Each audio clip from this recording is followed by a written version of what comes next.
Gortzeko modu bakarra dago arraunean, eta hori da kortarekin batera aritzea. Zezuk arraunari onak atera dituzu, eta zuk ateratako arraunari asko, arraunari on izateaz gain, gaur egun entrenatzaile onenetakoak ere badira, eta bestela begira, korta. Hori daukarra dakatenak. Zemot biziga, bueno, nik eskerrak eman, bere garaian nekin ikusenun konfiantzagatik, baita ere beti nekin eta nire familiakin oso ondo portatu zehalako.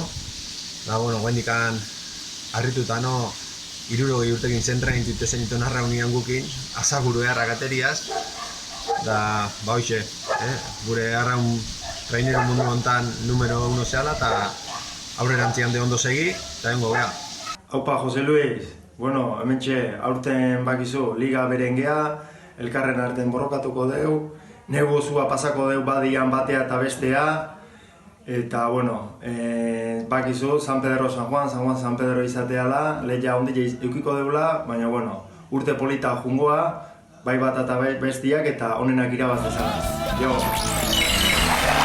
Garratarik gaute. Neki dibilitako da entrenadore kontra. Jaro, zuk ateratako mutilak orain zure aurka edo harrituko dira, bai? Astillero, Arkote, San Pedro, Daniel da kontra joaz. Eta ikusi dugun azken hau, Arostegi, zuen artean derbia ere izango duzu, San Juan eta San Pedro. Ba, hau gazta-kastia zan, infantiletan Dani hori joatorri nintzen bigarrengo laroita marramaikia altorri nintzanen, orduan gazta-kastia zan, infantilak.